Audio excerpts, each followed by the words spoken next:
It was the first time we went camping as a family of 7, and it was definitely a learning experience for all of us. 7 people in a tent means 2 things: chaos and a very memorable trip. Definitely an adventure. About the only thing Instagram worthy was the s'mores, and there were definitely points where I doubted every single decision I had made that brought us to that point. But we can't wait to go back. Let's talk it through.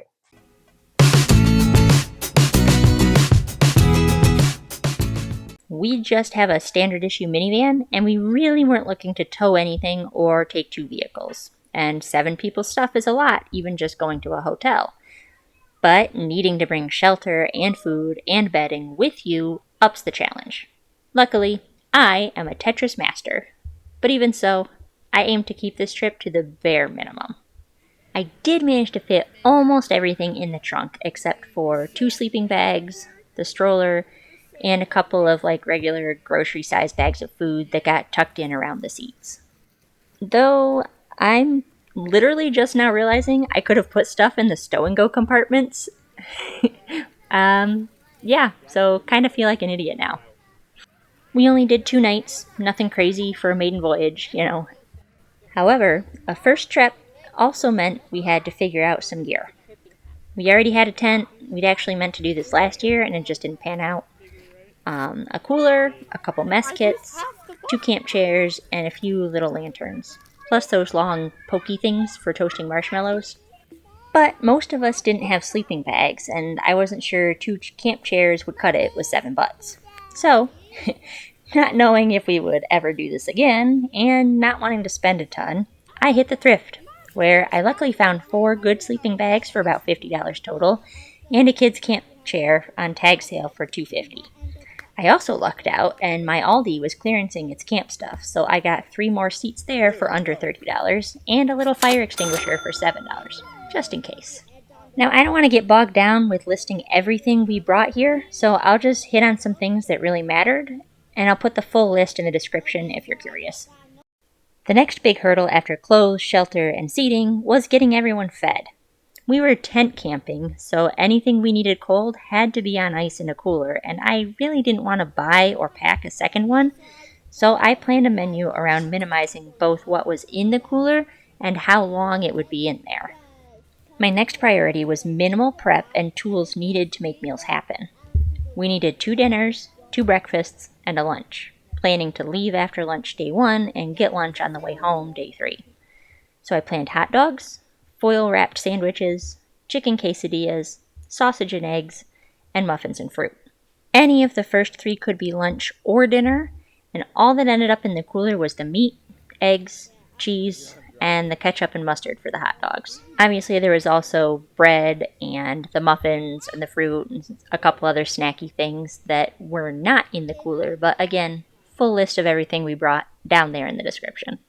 Actually, if I'd gone with farm eggs instead of store eggs, I could have left those out, but they probably benefited from the extra protection of the cooler anyway.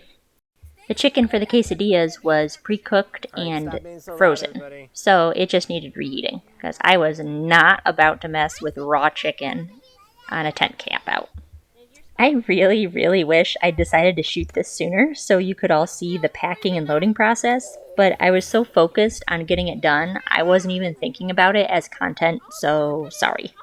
Unloading, though, was chaotic.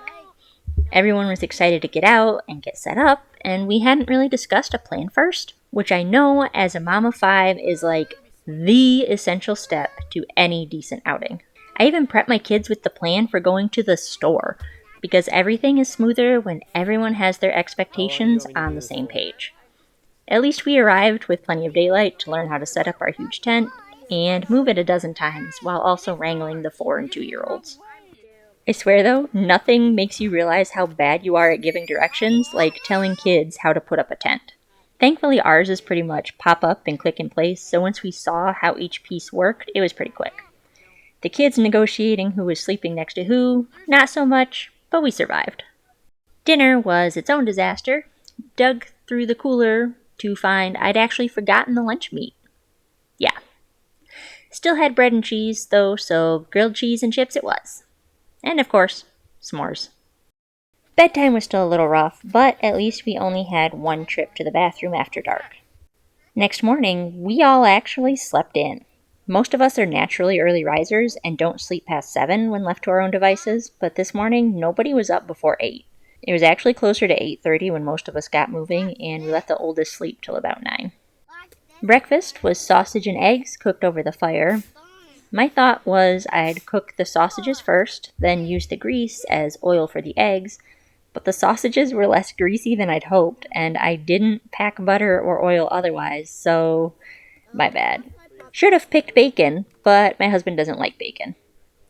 This is also the point I decided we should get a cooking grate of some sort for next time because doing this on the logs kind of sucked. Also wished I'd opted for the big 12-inch skillet or my wok, but I picked this pan because it was compact while still usable and I wasn't going to be upset if anything happened to it.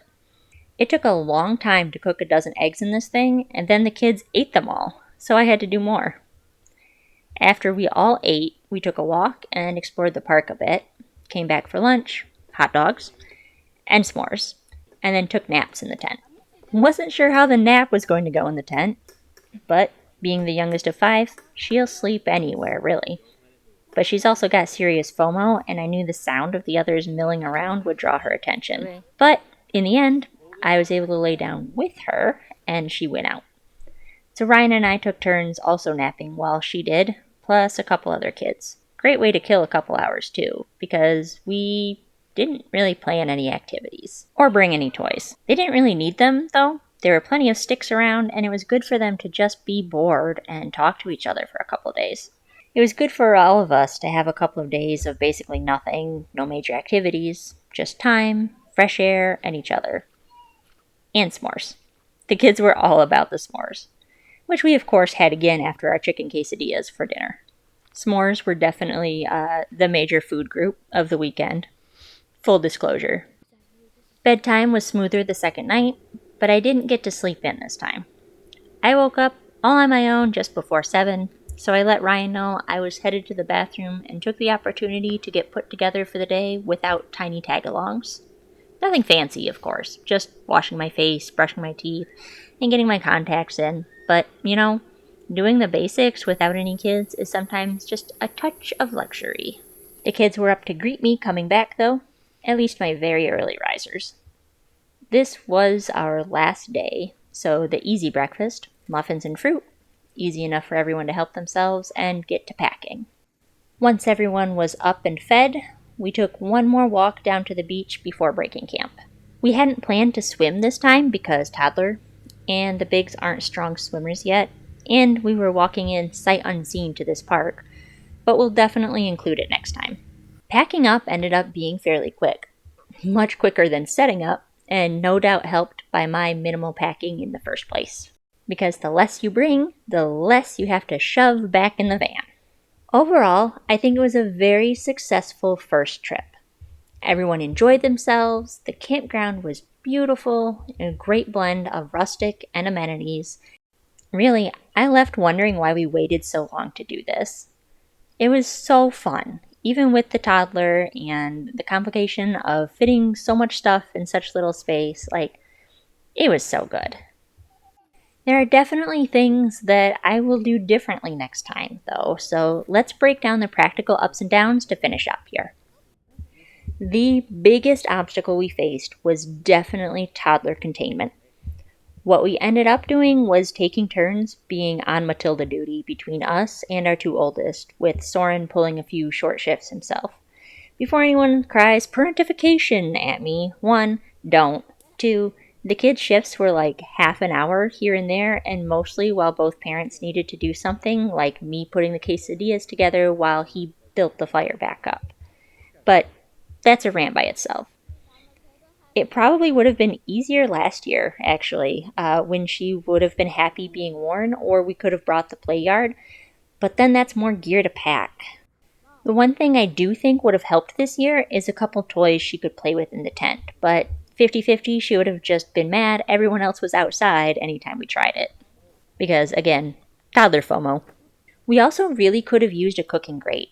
I mentioned it earlier, but it's the one thing that I'm 100% looking to add to our gear. Just gives us more flexibility with sites and menu options. And yeah, holding that pot in the logs really did suck. The weird little stools I found at Aldi were a surprise hit. I assumed they'd get broken by the end, and one did, a little, but not in a way that makes it useless or not functional. It just won't lock in the collapsed position. They're really sturdy, like zero sense of flimsiness while you're sitting on it. And we discovered you can adjust the height on them too.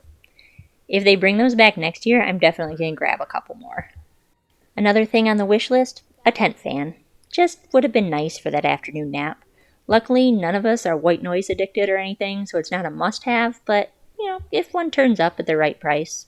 Some other things on the upgrades list, a bigger tarp and vacuum pack bags for the sleeping bags. Bedding for 7 just takes up a lot of room, even keeping it minimal.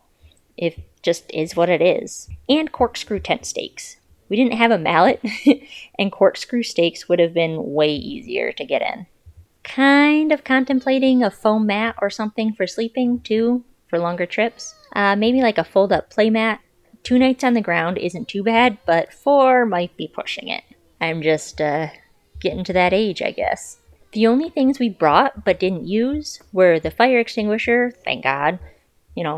Didn't have any emergencies in the campsite. And some plate holders I thrifted. The plates we had were sturdy enough without them, which I'm of two minds about that situation. On one hand, there's less waste with mess kits versus paper plates, but on the other, washing dishes means packing a basin or something to actually do that in, and spending more time washing the dishes. Plus, the plates were really handy to help start the fires since I didn't pack enough lint. I don't know. What side are you on? Paper plates or doing dishes? Tell me down in the comments. The best choice we made by far was getting a site that was only 2 down from the bathrooms. It was close enough that the older kids could go buddy system and we weren't worried about it, but also not so close that we had people rustling around next to our campsite all the time. If I were only going to do one thing differently for biggest impact on the trip, though, it would be going in with a plan. Set expectations and dodge the frustration that comes when nobody is really sure what's going on and who handles what. You give the kids clear jobs and boundaries from the beginning, just like at home, for a better start. This honestly kind of has me just laughing at myself because I am such a planner. Anybody that knows me goes, "Really? You were winging that? Really?" And to be fair, I obviously wasn't winging the whole thing. Right? We had a meal plan outline. We had a basic understanding of, we're coming at this point, we're leaving at this point. But what I should have done is given everybody specific expectations of, okay, we're going to get here, and then you're going to do this while you do this, and Dad and I are going to do this, and then when this is finished, this is what happens next. That sort of thing, just like I do at home.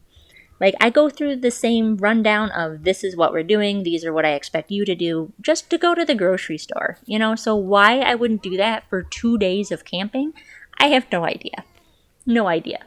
All things considered, it was a really great couple of days away from the city hustle and bustle for us, and we are for sure going to be doing this again.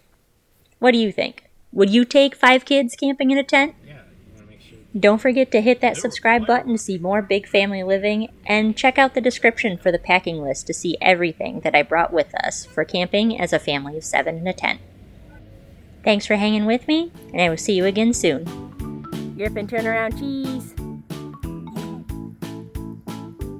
Thank you.